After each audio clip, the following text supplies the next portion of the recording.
Welcome everybody, we are going to find out what is the best POLYOMINO game of all time in this board game battle to the death match. That's right, we have 30 or 31 of the most incredible POLYOMINO competitors. They were battling it out all throughout the month of October. POLYOMINO month, there's nothing else that happens during that month. It is only devoted to Tetris-style pieces, or even sometimes not Tetris-style pieces, just squares, and we are going to reveal the results to you right now, which POLYOMINO games you should consider to buy and which games you can throw in the garbage. Make your predictions. If you see your favorite POLYOMINO game floating by your screen right now, make a prediction. I want to see if you know who is going to come out on top. I thought I knew what the finals were. And my horse in the race might have been eliminated very early on. Is that enough to entice you to keep watching the video? I mean, watch it if you want. There's a lot of POLYOMINO games, and we're going to go through them all right now. Starting off with this matchup, Junk Drawer versus Take a Seat. Junk Drawer, where you are competing against 3 of your friends, or, whoever you're competing against. I don't care. I don't know your life. Because when I think I've got a clue, bam! It changes just like all the junk in your drawer. You want to organize 4 different little POLYOMINO grids of all this junk in your trunk and arrange it in the most pleasing fashion so that when you go diving into that junk drawer, you can find those flashlights that you need. It's an awful lot of drawers designated just to junk. I know that there's 4 sections, but I like to think about it as 4 separate drawers, like an entire junk cabinet. I prefer that for my theming. Each section earns points based upon how well they are organized, and the player with the highest score wins. Easy peasy. You take a piece, you put it in, you try to achieve some scoring conditions, these goals. I really thought that said don't cover mommy's spaces. I'm like, that's mommy's special drawer. So that's where my head's at. And it's facing off against Take a Seat. Take a Seat, which is for 1 to 6 players, which is this share and write. You've heard of roll and writes, you've heard of flip and writes, or maybe you haven't, but this one is a share and write, where whatever anybody else does influences what you can do. So essentially how Take a Seat works is that you're creating, everybody has these own little ticket boards right here that you'll be passing back and forth between the player on your left and right, and you'll be filling these out, and these will, whatever spaces are left over, will create the shape that you are allowed to then fill into your own grid. And so you're balancing back and forth saying, what do you want? What don't you want? You can also scratch out these points, get a point, and use have a little bit more malleable shape, essentially. Trying to balance out getting the most points from your seat and your theater of your premiere party. I kind of expected Junk Drawer to win this. Junk Drawer is sitting at, I guess it's only sitting at 5,000. Take a Seat is sitting at 6,000. I guess I recognize Junk Drawer a little bit more. I've seen it around. And so because of that, I kind of expected this to win. We didn't have huge voter turnout. A lot of people were trying to figure out the mystery of the abacus, which is a little mini game that you don't need to know when you're watching this video because it doesn't apply to you. People can just give me their votes, essentially, and I can do with them what I please. But I have to follow a very specific criteria that once people discover what the criteria is, then I change it. It's kind of a game within a game. So if people don't care, they either say, oh, okay, random vote, or they try to figure out this little game within a game. But the game within the game is very difficult. It's actually not that difficult, but nobody's ever gotten it. And it only occurs sometimes, which I like, because then it's not a constant factor in deciding this. Anyway, people were trying to figure that out. But it is Take a Seat that moves forward in a 10-6 vote. I'm really surprised. I thought Junk Drawer, it's just familiar to me. I don't know why, but now it's familiar to the burn bin as Take a Seat moves forward into the next round. Next up, we have Art Society taking on Hall of the Mountain King in the Hall of the Mountain King. Both of these games I have played. I own one of them. Art Society is a fun bidding game where you're making a beautiful gallery, an art gallery, getting these frames and pictures into the wall. You can see that each picture has a specific color and has a specific frame and has a specific size. Not quite POLYOMINO. Yeah, they're POLYOMINO-ish. I mean, they're just squares and rectangles, but we're gonna say that's okay. The key to this is that you can choose, let me see if I can find another picture. There's a couple keys to these. You will choose shapes to go on auction, but you won't know what is on those shapes until they're revealed. And then everybody has numbers from 1 to 20, and you can use these to bid once. Like once you use them, they're gone forever. And so it's if you use your 20 right off the bat, you'll never be able to use your 20 down the line. So it becomes this interesting balance of when do I use my higher numbers, when do I use my lower numbers, how can I get the things that will score me the most points. And anytime people buy things or don't buy things, the value of that color gets adjusted as well. So there's this fluctuating value that you may have a whole bunch of green paintings, but nobody may like green paintings. It might be worth like 0 points at the end. So balancing like what's in the majority, what isn't, is a fun little game, a little trick to balance. It's taking on In the Hall of the Mountain King, which is definitely better than Fall of the Mountain King. In the Hall of the Mountain King, you are building these tunnels as a dwarf or a troll. I think you're a troll. And you want to excavate these statues that are on the board, move those statues around to specific locations, plop them down on pedestals, and score a bunch of points. These points that you will score change based upon the game. They're all sort of set out randomly. If I can get a picture of the board that shows it, probably not, because nobody really needs to see the variable scoring. Just trust me, they're variable. Yeah. Oh, over here, haha. I knew I'd find it. So over here in the yellow section, if you put a blue statue down, it'll be worth 4 points, essentially. And only one blue statue can go down in the yellow section of the board, which is the closest to the innermost. That's why this blue one might have been being pushed forward. In addition, how you get your resources, because you spend resources in order to excavate the tunnels, how you get your resources is through this little cascading route.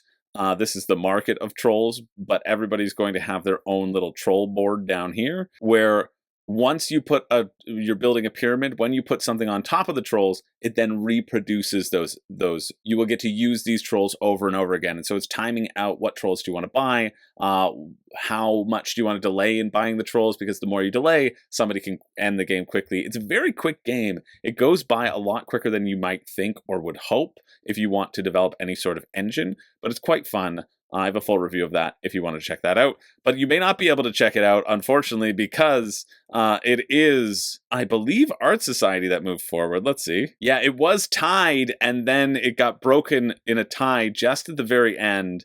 Art Society triggered the mystery trigger and also broke the tie. So unfortunately, In the Hall of the Mountain King is out. Taking Art Society moves forward. I think In the Hall of the Mountain King is a little bit, maybe I like it more with the polyomino aspect. I don't know. The polyominoes aren't that significant. It's more about that resource management. So if we're classifying it as a polyomino game, I think it's okay to go out in the first round. Even though Art Society is just squares, the placement of those squares matters a little bit more than the placement of In the Hall of the Mountain King. Next up, we've got Race to the Raft taking on Wild Tiled West. Race to the Raft is a follow-up to Isle of Cats, where you are trying to get to the raft before the entire thing gets gone on fire.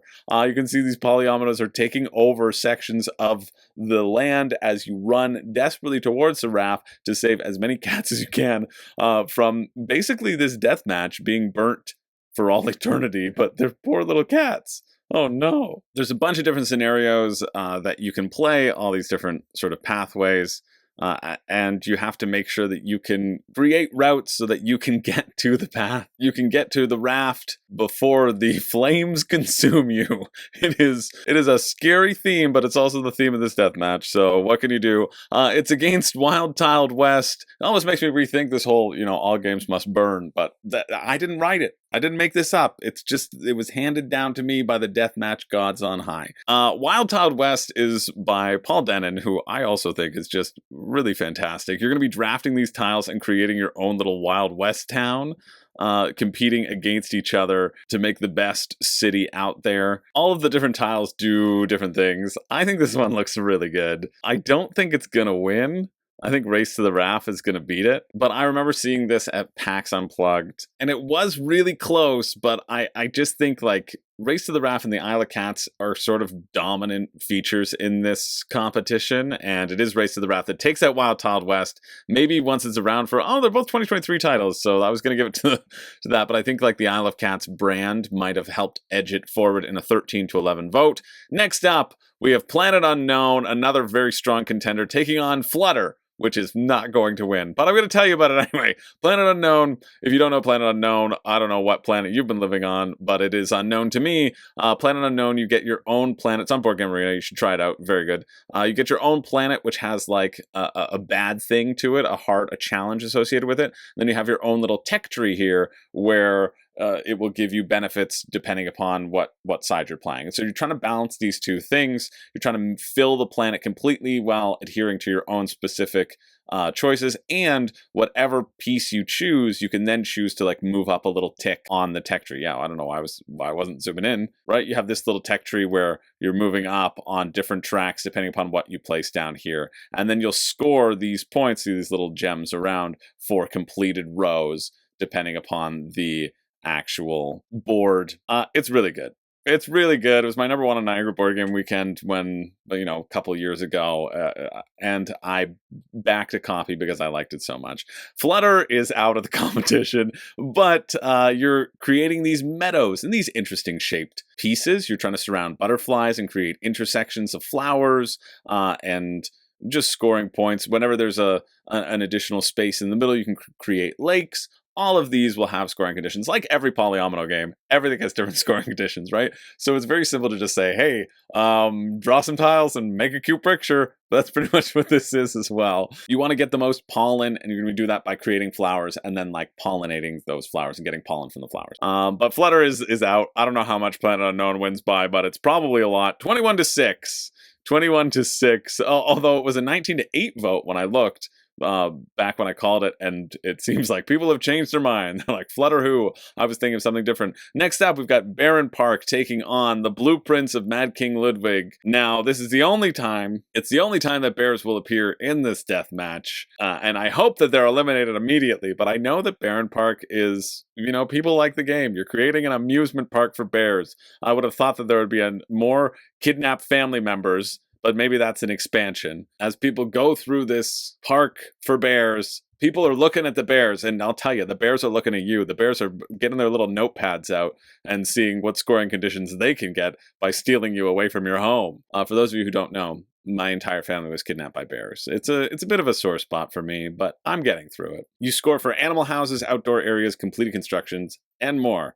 The sooner you build it, the better. Cover icons, get new tiles and park sections. That's one thing that I want to highlight, that you can cover icons and get new park sections. That kind of chaining and comboing thing sounds fun. It's up against the blueprints of Mad King Ludwig, which I'm on a contract right now, and I decided to bring Castles of Mad King Ludwig because I think it's a fun game, and I haven't played it in a while. And that was like a surprising pick because it's not like a showstopper, but I think that Castles of Mad King Ludwig might have that nice balance for non-gamers who I might hope to introduce it to. Blueprints, it has something really unique in this flip and write where you just get to sketch your own little blueprints on this castle. You create this castle, you're doing this roll and write, but it's a robust roll and write where you are building this castle. You're trying to design the rooms, you're trying to carve out enough space, you're trying to get all the bonuses based upon the matching type of rooms. Each room, like in the original game, which is holding up my light right now. It's like right to the right of my screen.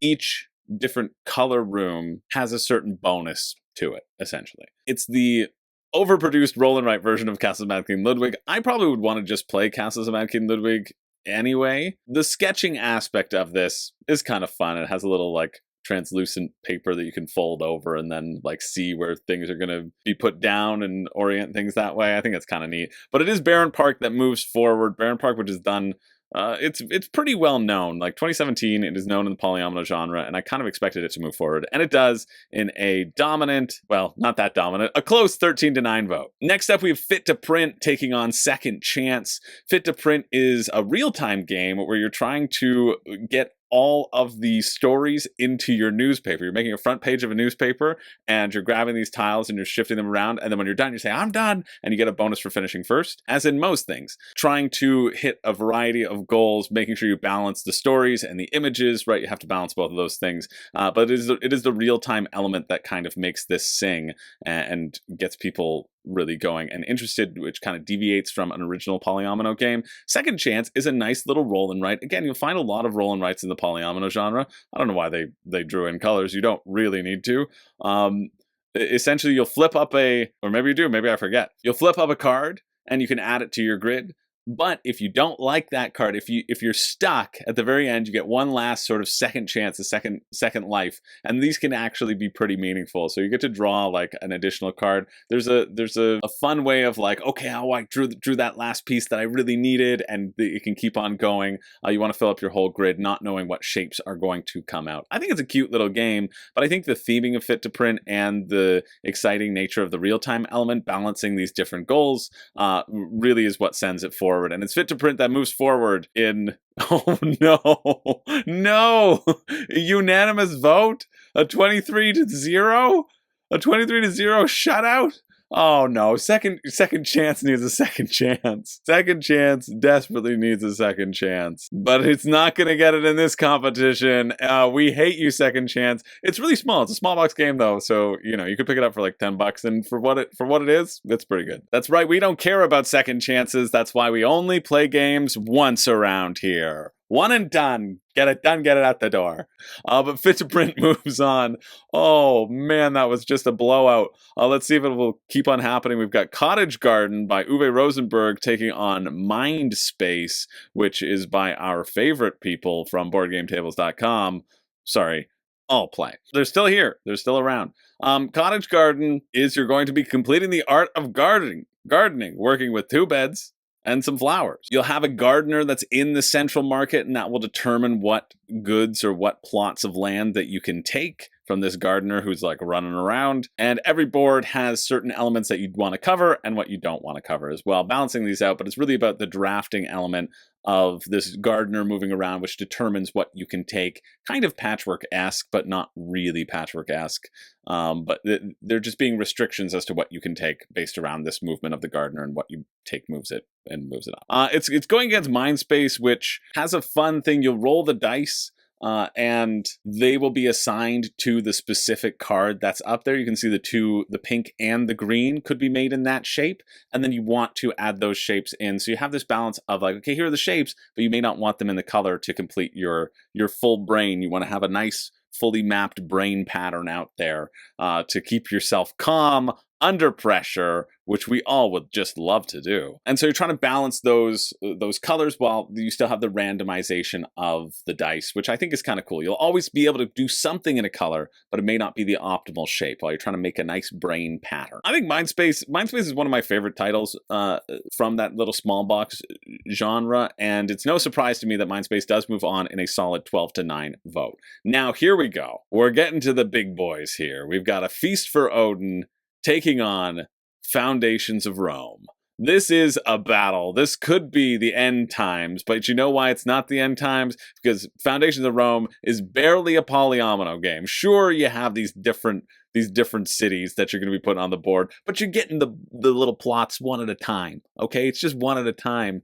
Feast for Odin has so many different polyominoes. You got multiple polyominoes here. Look at that poly, and look at that omino. You have different boards that you're trying to cover up. You have 174 different worker placement spaces. Okay, it's probably not that much. It's like 64 or something stupid like that. Feast for Odin is fantastic. Feast for Odin is, I think, Uwe Rosenberg's maybe masterpiece. It is so fun. You are trying to cover up this main board because you don't want to get all these negative points. And so you start with a whole bunch of negative points and try to get as many points as you can. You're going to get points for adding stuff to the board, and everything you place down has specific placement restrictions. These green things can't be next to green things, blue can be, but there's a whole system of upgrading your tiles, like always upgrading your tiles. You can take a tile that started out as yellow and then flip it to red and flip it to green and flip it to blue. And so using these worker placement spaces, all of these worker placement spots, where you add either 1 worker, 2 workers, 3 workers, or 4 workers, depending upon the efficacy, will get you heaps of these polyominoes that you can just get to rearrange. And when you fill up your own board, well, that's okay. You can go on an expedition and get your own little side island board as well. It's exceptional. It's guaranteed going to win this match. Foundations of Rome is a over-expensive version of Foundations of Metropolis. You don't need it. It's fine. It kind of reminds me a bit of Acquire. I like the idea. The main thing with Foundations of Rome is that each spot will only come up once, and so you really have to time out having enough money to purchase the spots on the board that you like, and how you get money is by buildings on the board. And so just like growing your own Metropolis and Foundation as you go through is pretty neat. But it's more of that timing aspect of securing the spots that you want. Anyway, I know Feast for Odin is going to win. So let me just check the votes here and see by how much Feast for Odin won. So the final vote is going to be 18-14, which I assume is for Feast for Odin. Yeah, it's Foundations of Rome moves forward. Foundations of Rome moves forward. Feast for Odin is out in the first round, which is the most ludicrous thing I have ever heard. It's because I take full responsibility for this. Is because I made a prediction at the very beginning that it would win, and we all know how my predictions go. You're all wrong. I have your names. They're on a dartboard, and I whip it every night. But let's see if... Oh, no. This is also just like such a hard one. Dinosaur Island Rawr Ride is amazing. It's in my top 20 games of all time. But My City is also amazing. This could have been a final battle. We've got My City versus Dinosaur Island. My City might be my favorite legacy game ever. You can play it on Board Game Arena. If you don't even own it, you can play it on Board Game Arena. It's a polyomino game that just adds new rules for every round. That's it. Every round just gets some new rules, and each time a new rule is added. Oh, and I can't look at these. This happened to me last time. I was looking at My City. I was like, oh, and then people posted pictures of like spoilers of places that I haven't gotten there yet. It doesn't really matter. I just really like how every game it shakes up the main thing, which is flip over a tile. You start at one spot and you have to build out from that spot. That's it. But you only have one specific tile of each thing, and you're like, yeah, I have a plan. I need that yellow square to go right in that corner until the yellow square is drawn and you're not even close to touching that corner. And then you have to pivot that plan. It just works so well. It's so good. Dinosaur Island Rawr and Write is my favorite roll and write for sure. You are building dinosaurs and you're building a dinosaur theme park. My favorite part about it is not the polyominoes. It is the dice drafting. You'll roll these dice. You'll get to choose two, snake draft style. The one that is left over provides threat for everybody, and everybody gets it as well. You want to build out your park connecting with roads and connecting from the HQ to different exits in your park, scoring those points as you go, filling up the park with different dinosaurs. Each pen can hold a certain amount of dinosaurs. You're using the DNA that you got off of the dice to take dinosaurs, and with all of your dice as well, you also get to take actions. It's just such a beautiful blend of everything I love. However, I do think in terms of polyomino, My City is just polyominoes. That's it. That's all there is, just polyominoes. And whereas Dinosaur Island has so much more going on for it. So I'm okay to announce that Dinosaur Island Rawr and Write falls in a very close vote. 20-15, but it was a lot closer than it seemed. Dinosaur Island is out of the competition. All right, next up we have Harvest taking on the Princes of Florence. Harvest, which just had a recent Kickstarter, you were making a little beautiful garden, a plot of land in this golden edition as you go to the market, do some worker placement spaces to take specific actions, being able to convert manure, get manure and water your soil, convert it into plants, grow some plants, and get a bunch of points as you make the best farm in the land. Each round you draft sunrise cards to give you a one-time income, which I also thought was cool. Determine the turn order for that round. Following that turn order, you move your wheelbarrow around town, gain resources, which is like the worker placement aspect, and then plant seeds, tend the lands, and harvest crops to make money and score points. That's up against Princes of Florence, which I like a heck of a lot more than Harvest, because I've never played Harvest, but I own Princes of Florence, not this version, I own the other one.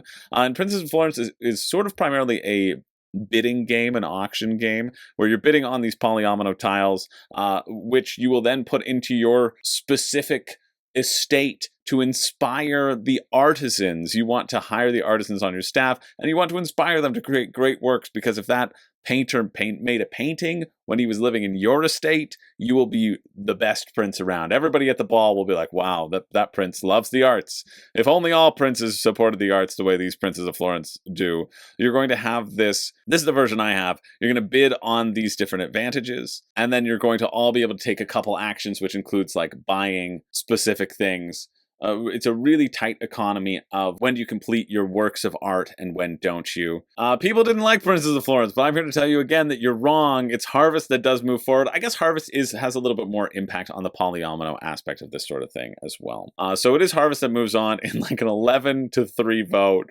People tried to burn both of them too. They said, we hate both of these games, but it is Harvest that moves forward. Next up, we have New York Zoo taking on Project L. Now, New York Zoo is another Uwe Rosenberg game who did Feast of Odin, and it just got. You only have 2 turns, 2 options on your turn. You can puzzle a new enclosure tile into your zoo, or gain new animals to populate your animal encounters. You get a new tile, or you plop new animals in there, trying to make the most vibrant zoo that exists out there. Project L is a very fun little game, but people kind of consider it more of an engine building game than a polyomino game. Essentially, you're getting these different shapes that you're going to put into these contracts, which will then give you more shapes. And so chaining these shapes together in an efficient and effective way is what you want to be doing on your turn. You can also upgrade those shapes on your turn. So instead of like placing shapes down, you can then turn them into better shapes. But everything is about efficiency. I kind of attribute it to Splendor because of that efficiency, and that efficiency is so key that if you make a couple mistakes, you're out of the race. I think I expected Project L to win here, and it was looking like Project L was in the lead, but then a very last-minute vote shakeup made New York Zoo move forward in a very close 16-15 vote. I think this is wrong. I think Project L seems a little bit more interesting to me, but I haven't played New York Zoo, and Uwe Rosenberg is apparently the polyomino king, because he's got four games in this bracket. Like he's got a lot. New York Zoo is in the top 1,000 on Board Game Geek. It's rated pretty well, so that's all right. Moving along, we have Silver and Gold taking on Whistle Mountain. Silver and Gold is another sort of flip and right game, as you have different maps of treasure that are out there and different shapes that are coming up, and so you're deciding, hey, what treasure do I try to unearth, and what treasure do I leave for the peasants to get, essentially. Whistle Mountain was getting a lot of love in the Discord. People said it's incredible. You use the polyominoes to build worker placement locations and spaces you can place to put buildings or workers. So you're actually building the locations where you can place the workers to get additional stuff, which does seem pretty fun to me. But I like that idea. I like that concept. The resources you gather are determined by what players build, so each game will evolve differently as well. It is the passionate plea behind Whistle Mountain that gets the votes and moves it forward in a 15-7 vote. We're going to keep on moving to Patchwork and Blokus. I think Blokus should win here. I'm pulling for Blokus to win here. I'm not a big fan of Patchwork. Sorry, Uwe Rosenberg. You got 2 in the next round. You're not getting Patchwork in. Patchwork, you have a little circle of these patches, these little quilt sections. You can take one that is 1 to 3 spaces ahead of the little worker, and then you move that worker, then you take 1 to 3 spaces, etc. It goes back and forth. Each patch has a time and a cost in buttons and a cost in time. Whenever you use the cost in time, you move on this track. Once you hit the end of the track, your game's over. I don't like that mechanism, so it's no wonder why I don't like this. Blokus, honestly, is sort of one of these modern, one of these like 2000 Hasbro era style games that still slaps. You're placing your polyominoes, but you cannot touch to the side of your polyominoes. You must connect diagonally. And so the whole thing is about creating a little space for you to edge out the competition, blocking the competition from expanding using their diagonal pieces. Everybody only has a certain number of pieces as well. It's an area control game. It's quite good for a 2,000-year-old game. It's 2,000 years old. I said it, and I stand by it. I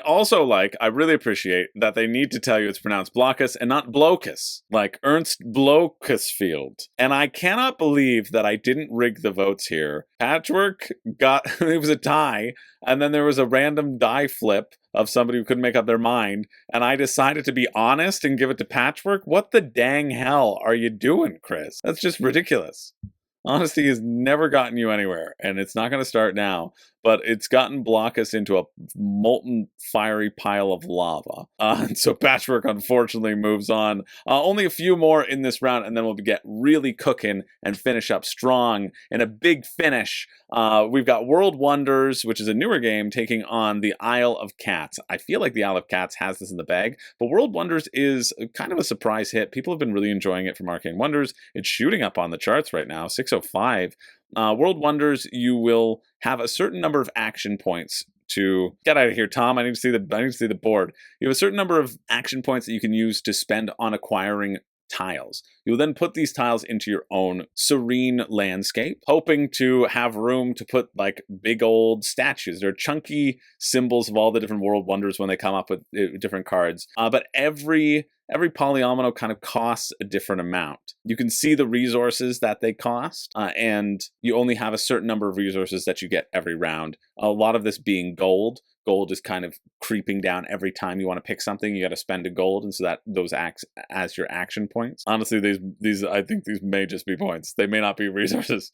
Don't quote me on that. I played half a game.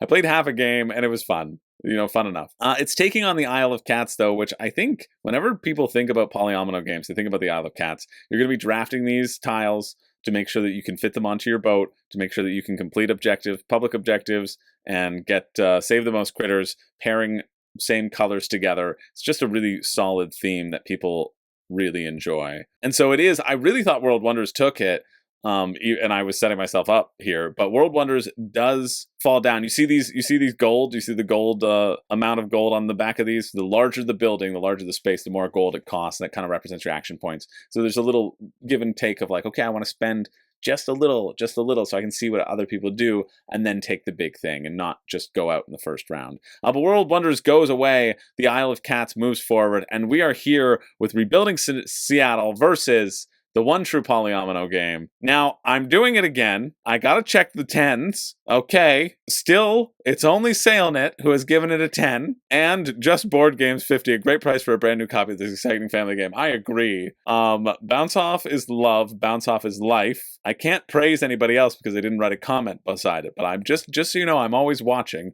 Bounce Off, you are making polyomino shapes with your balls, okay? It qualifies to be in this death match. They certainly look like Tetris pieces to me, but due to a technicality, due to the balls not being Tetris shaped, the balls being spherical, I've heard from deathmatch authorities that they've come down from on high and they've said that, nope, sorry, you ain't getting past this round here. So it is being replaced, fittingly, by some sort of wizardry who's also juggling balls. The Magnificent has taken its place. It's up against Rebuilding Seattle. Rebuilding Seattle, I'm really, really intrigued by it. Rahdo just like bit his own face off about how much he enjoyed this game, and ever since then, it was like in his top 10 of a year. So I think this looks pretty cool. You're gonna be getting these tiles, and you're gonna be rebuilding Seattle. You know the drill. Get some tiles, friggin' just do it. You're responsible for the managing, the zoning, and the expansion of a major neighborhood. Each round, your population grows, and you can either build a new building or expand into a new suburb, activate an event, or build a landmark before you earn profit based upon the commerce of your neighborhood. I like this economic feel behind it, right? I think the economic feeling is kind of neat. And so that's why I added it in here. I don't think it's going to be able to handle the beautiful bouncing balls of the Magnificent from the designers of Santa Maria, but with less racist art. Just barely. You have to expand your camp by placing Tetris-style pieces on your own board down here as you make your own camp, and then you're also taking dice from the supply, and you add that dice to the value of all the other dice that you've collected of that specific color, and you can build more things, travel around, or put on a performance to get yourself some of those sweet points. And honestly, I think people were just mistakenly voting for Bounce Off here. I think Bounce Off should have beaten both of these, but it is Magnificent that moves forward in an 18-9 vote. We have reached the final 16, where we have one more player to talk about who's entering the competition. Taking on Take a Seat, we have Cartographers. Honestly, I think I've never played Take a Seat. I think Take a Seat should beat Cartographers. I think Cartographers is overhyped, and that's just because I'm still so sour from the one time I'm like, okay, well, there's got to be more yellow that are going to come up. I'm not going to take a little 2-piece of yellow. I'm going to do that to really think forward towards all these goals, and then no yellow came up, and yellow scored for the first 2 rounds, and it was just whoever made that 1-piece yellow instead of green won the game. Yes, I'm sour about it. Cartographers, you'll flip up a card, and you will put it, oh, look, what are these art pieces? No, just do squiggles like a normal person, please. You'll flip up a card, and then you will put that shape and color into your own grid. You're trying to achieve these different objectives, which will be A, B, C, D. On the first round, you score A and B, then you score B and C, then you score C and D, then you score D and A. And so trying to create these different scoring conditions, I can't tell you how long it took me to think of that word. There's also these monsters that can pop up, or they may not pop up in your game. Just depends on the random draw. But the monsters are fun because you pass your sheet to somebody else and they draw an annoying shape in your midst and you have to deal with it. I like the monsters. I like them popping up. I like cartographers fine. I think it's okay. I just think the idea of building your own personal shapes, going back and forth and like blocking each other, being much more interactive and take a seat, that seems much more interesting to me than cartographers. But cartographers, people play cartographers all the time. There's a ton of expansions for them, big boxes. I think it's okay. I think it's a solid 3.5 out of 5. But it's obviously going to beat Take a Seat. Like, there's no world in which Cartographer doesn't beat Take a Seat. It's 17-4 right now. But I would be with the 4. I really would. Because I consider these things. It's 15-4 when I called it. Now it's 17-4 to really rub salt in the wound. But Take a Seat does fall by the wayside, and it is Cartographers that moves forward into the next round. Next up in the round of 16, we have Art Society facing off against Race for the Raft. Art Society is significantly higher ranked on Board Game Geek, both of them sitting at a low weight. Race to the Raft, again, giving that co-op experience of escaping the fire. I don't know if they could escape the fire. I haven't played Race to the Raft, but I don't think I ever need to, because Art Society is probably going to beat it. Art Society is a fun game. Art Society had a tough battle in the first round, and I think it deserves to move forward here. I think the bidding aspect of Art Society is really fun, especially the additional scoring conditions that things can be worth more, and trying to predict that makes it a fun time. It was a pretty close vote, but it is Race for the Raft that moves forward. It is Art Society that moves forward in a 14-11 vote. Race to the Raft is burnt. Sorry, you're the lower brother of the Isle of Cats, and everybody knows it. Next up, we have Planet Unknown facing off against Barenpark. Planet Unknown, which is 194 right now on Board Game Geek.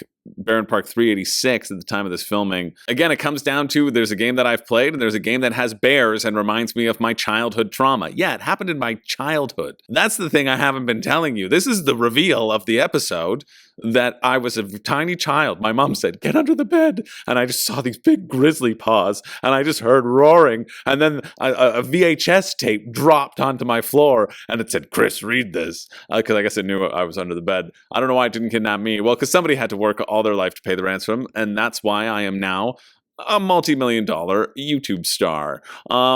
This was a closer vote than I expected it to be. People were saying that they like New York Zoo a lot more than Barenpark, and that New York Zoo and Barenpark give it similar vibes. New York Zoo, which is still in the competition. And so I think for that, plus upon the basis of Planet Unknown being just quite good, Planet Unknown is a really good time. I don't back a lot of games on Kickstarter. And this was on GameFound, so I still didn't back it on Kickstarter, but I backed it on GameFound with the expansion. I upsold myself with an expansion that I think is objectively going to take away enjoyment from the game, because I think the game is so streamlined that I don't want it to continue, you know? I think you can do just enough that it leaves you wanting more, but I don't know, I want more, so I got it. I got everything when I could have paid half at retail. I say this every time I talk about Planet Unknown, and it's one of those things where I regret it, but I don't regret it that much. Like, I'm fine with my choices because the game is so good. So Planet Unknown moves forward in a 17-12 vote. Next up, we have Fit to Print taking on Mind Space. This is a tough one. I don't know which one I would go with in this. I might opt to vote for Mind Space here. I think it's just a really innovative, easy roll and write. I like the different colors. I like that you're basically just making color patterns and that these get assigned in a different way. I think the variability here just feels really nice at that low-cost flip-and-write polyomino game. It just feels like a really solid time. Fit to Print's theme is really good, though. Plus, the real-time element of Fit to Print is something that helps it stand a little bit unique amongst polyomino games. And so I think for that reason, it is Fit to Print that moves forward in that 16-9 vote. Goodbye, Mindspace. I hope you can recover from this trauma, because it's very clear that I cannot. I can't recover from any trauma. I just hold it deep inside forever and never tell anyone about it. That's healthy, right? Moving on, we've got, speaking of trauma, Foundations of Rome. Honestly, I give Foundations of Rome an undue amount of hate just because it's overproduced and so expensive. But it's actually a good game. But it's just a good game. It is just fine. Feast for Odin is better and should be in this matchup against My City, which is just exceptional. It really is. I just really like My City a lot. Foundations of Rome is good. It's a 7 out of 10. You know, it's a 3.5 out of 5. It's a 70 out of 100. It's a 7 billion out of 10 billion. It lost 3 billion points. Can you trust a game that loses 3 billion points? I don't think so. Foundations of Rome is fine. Like, I'll enjoy playing the game, but my city is just so elegant and it's like popcorn. There are not many games that feel like such a popcorn experience of new discovery as my city does. And so let me see if I'm going to have trauma again. There were a lot of extra votes. Wow. For Foundation of Rome. Foundations of Rome, everybody loves. And this is about the time where my community started asking ChatGPT which game should win, and ChatGPT wanted Foundations of Rome to win, which should be another indication of why the robots are out to get us and they cannot be trusted. You're wrong, GPT. What does the GPT stand for? Great Poopy Toilet? Googly Perplexed Technology? Guilty Pandering Telephone? Screw you, ChatGPT. It's my city that moves forward. My city moves forward in a 19-16 vote, getting us one step closer to glory. Next up, we have Harvest taking on New York Zoo. New York Zoo, which was given those comparisons to Barenpark as you build out this New York Zoo. Another Uwe Rosenberg creating pens for your animeeples and all those cute animeeples that come with it. Harvest does also have cute meeples, though, as well, or at least cute pieces, depending upon what edition you have. Cute little wheelbarrows and, yes, I said barrels. Fight me. Wait, you are? That's what this deathmatch is really about? No. We have the cute little wheelbarrows. I'm sticking with it. If there's one thing I've learned from the news cycle is that if you make a mistake, you just double down and pretend it was on purpose. You've got these little plots of land, again, that you're filling with that worker placement aspect, facing off against New York Zoo. New York Zoo feels like it has more emphasis on the polyomino than Harvest does to me. So it would get my vote in that aspect. And so I think with that emphasis on the additional polyominoing, plus the only person in Discord who really had Harvest was like, yeah, I have it. I still haven't played it. It's New York Zoo, the age-old saying. It's New York Zoo that moves forward in an 18-4 vote, a very dominant vote. Next up, we have Whistle Mountain's right here, taking on Patchwork. Patchwork, the scourge of the polyominoes, the desolation of all couples who have picked out a game because people say it's good for couples, and then they get just a bad experience and never play board gaming forever. That's what Patchwork does to people. It really does. I tried it with people. I was like, hey, it was a solo hangout. Well, it was a two hangout, and they didn't really play games. So I was like, I guess I'll try Patchwork. Too many times I fell into that trap. Garbage.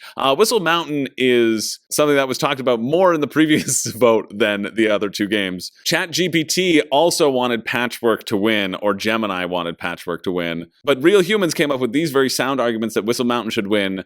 A, it's fun. B, it's interesting. C, you have actual choices. And D, it's fun. E, blimps. And so this is one where I got so upset that Patchwork was still in the competition that I recused myself from calling the vote. I said, no, I'm not even going to call it. I'm just going to pretend like it doesn't exist. Luckily, some gracious people called it for me. The vote was called at 16-13, and it is Whistle Mountain that moves forward. Patchwork is gone. Honestly, Whistle Mountain probably got the most love for any game in the competition from people in the Discord. They were like really passionate about it, very excited about it, using those polyominoes to create worker placement spaces. Feels like a really neat, unique take. I think if there's one game that you might want to look into a little bit more based upon people's excitement behind it, that's something that I always try to measure, is excitement and like people who have passionate pleas and can eventually convince other people, right? And people saying like, yeah, I'm convinced, you've got me to switch my vote. Like, I think those sorts of pleas are very interesting and important, and I like seeing them.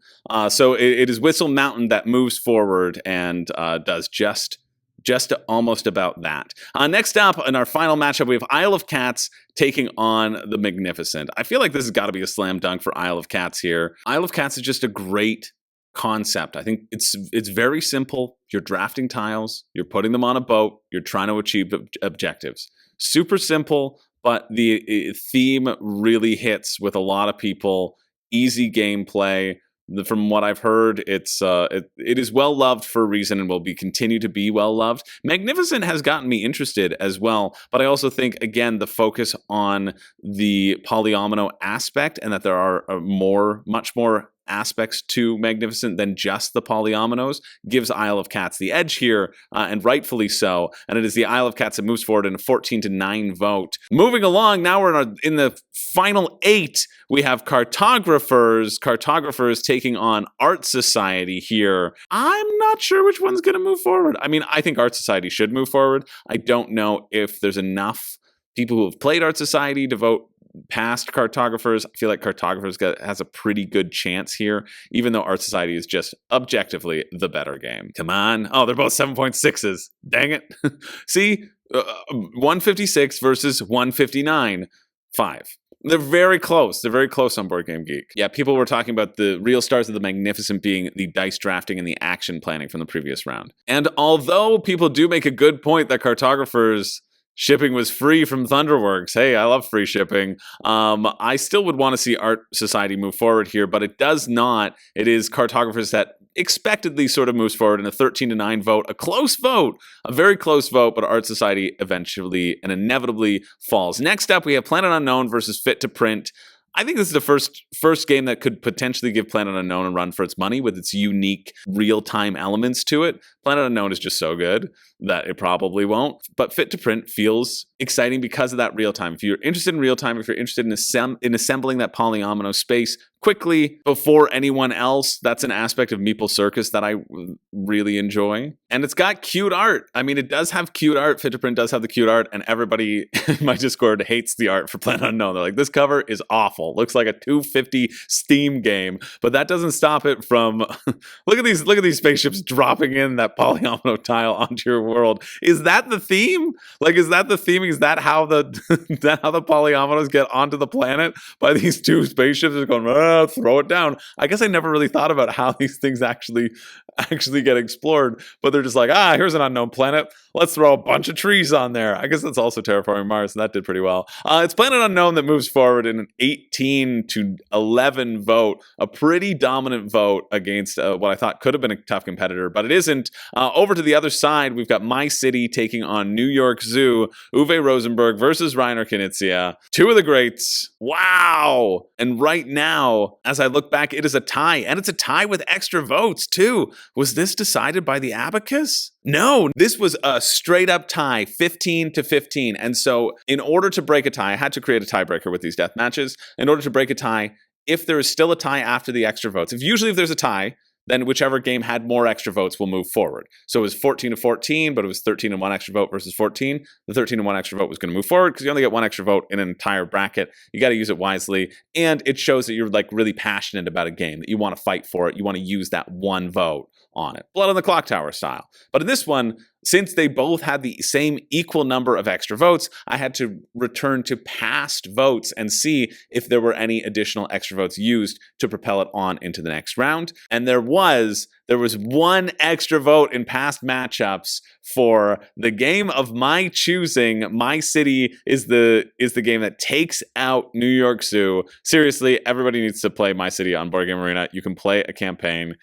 You can get together with people online. It's easier to do it. Sorry, New York Zoo. Just as Barenpark fell, so do you fall. It is My City that moves on. And then finally, we have everybody's favorite, apparently, Whistle Mountain. The Whistle Mountain is the little Vasuru do Horde that could, taking on the Isle of Cats. Normally, I would give it to the Isle of Cats here, but just because everybody's been so passionate about Whistle Mountain, talking about how it takes your known mechanisms and makes it an unusual game. Luke Laurie and Scott Caputo, Luke Laurie who did Dwellings of Eldervale as well. And so lots of pushes from the Whistle Mountain crew to try to overthrow the Cats, but it is the Cats that maintain their polyomino dominance and make it into that next round, into the semifinals in a 15-13 vote. And so we are here at the final four. We have Cartographers, Planet Unknown, My City, and the Isle of Cats. A pretty solid lineup where any one of these could win. Only one of these will be crowned the ultimate polyomino game of all time. And we're going to find out right now after you hit that subscribe button. Please, oh God, I need it. We've got Cartographers against Planet Unknown. Obviously, I want Planet Unknown to win. I think Cartographers is fine. I think Cartographers, I'm about as interested in playing Cartographers as I am interested in playing Foundations of Rome, but I much prefer Cartographers because it's an actual affordable box. Now, that being said, Planet Unknown's like $80 and it earns it. It's so good. Obviously, I'm going to still be excited about things that I've purchased because I rarely purchase things, so it takes a lot for me to back them. Cartographers, though, people love. Cartographers has been around for a long time and has gotten so many expansions. It has gotten so many big boxes. Well, one big box because it has so many expansions, but so much praise. It is sort of a staple on people's shelves, and so it's potentially that staplehood that might edge out Planet Unknown with it being the new hotness. Somebody said, I've played 1 round of Cartographers and 0 of Planet Unknown, so I'm going with Planet Unknown. And so this vote went a little bit different than I expected it to be, in that Cartographers wasn't even close. It's Planet Unknown that moves forward in a 20-10 vote. Cartographers is out of the competition. Planet Unknown moves into the finals, one step closer to being crowned the ultimate polyomino game of all time, but it has to defeat one of these two challengers first. We have My City taking on the Isle of Cats. Both are great games in their own right. I am an advocate for My City. I think everybody should go play it on Board Game Arena right now. The Isle of Cats is one of those Kickstarters where I knew of it way back when it first kickstarted, and I was like this close to pulling the trigger and then didn't end up for, too much shipping, as is the usual thing that I scream into the ether. But Isle of Cats is still one of those games where I've just heard it talked about so much and I have yet to play it, that I need to play it. I want to experience it. I like that it's gone so far in this deathmatch. I think it will hold water, and I think it has established itself as a nice polyomino staple that people can get into. So I don't know which way this is going to go. I'm surprised that My City has made it this far, and so maybe that run will continue to happen, but it's going to be very close. As I look at the votes right now, it's 15-11 for the winner. Who do you think won? Oh, it was 15-10 when I called it, but now 15-11. It's gaining steam in its death rattle. But unfortunately, the Isle of Cats go the way of the race to the Raft, and they're out of the competition. My City is the one that moves on to face off against Planet Unknown. And I almost kind of wish it was Isle of Cats against Planet Unknown, because I feel like Isle of Cats might have a better chance to beat Planet Unknown. But maybe that legacy element, that freshness, can keep on going. This might be the first deathmatch in a long time where I'm almost really happy with the finale. I wanted the finale to be Planet Unknown versus Feast for Odin.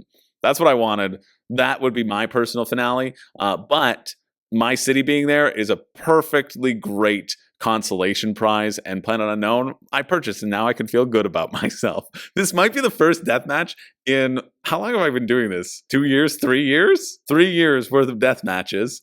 This might be the first one where I'm like, yeah, I really like this finale out of all the grouping, which is nice. It's surprising. What a joyful day for me. And now I can take away some of that joy, because one of these games is going to win in a 14-12 vote. This is a very close vote between the two. Lots of people came out, lots of fans on both sides, but in the end, there was only one game. There are city tiles being floated in, or there are planet tiles being floated in. They both really captured the spirit of Polyomino's themes, in that you just have some unknown entity hurtling shapes at either a planet or a town and seeing what comes out. But there is one game that will come out on top, and that game is, I'm not going to hold you in suspense any longer. You can make your predictions. You're correct if you said Planet Unknown. It is Planet Unknown that ripped the butterfly wings off of Flutter. I mean, we knew that was going to happen. It made a rug out of the bears in Barenpark. It stopped the presses of Fit to Print by jamming all the little animals into them. It was very violent. This is a death match, okay? What do you want from me?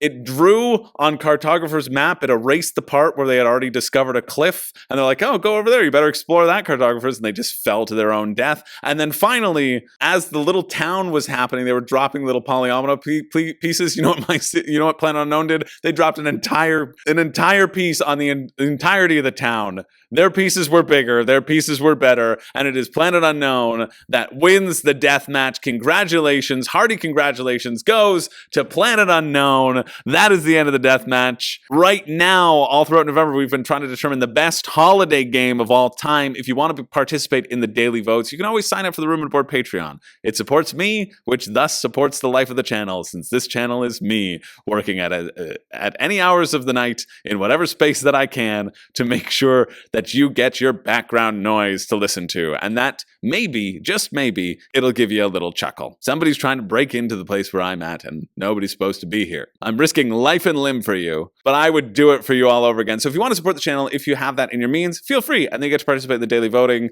You can also play. We have some Mafia games ongoing, which I just freaking love. It's an amazing community, and I love everybody who's a part of it. But don't worry, if you can't support, or you hate me personally, and you like to anger watch me, that's fine too. I will always do these recaps for everybody to enjoy, to crown the definitive champion, which is Planet Unknown, the definitive best polyomino game of all time. You heard it here first, you heard it here last. You don't have to watch any other polyomino lists because this is definitive. Why? Because every other game burned up in a fire. Thanks so much for watching. My name is Chris George. I don't have a catchphrase, but for some reason my computer has started smoking. Oh no, it's because I was playing My City on BGA. I gotta go.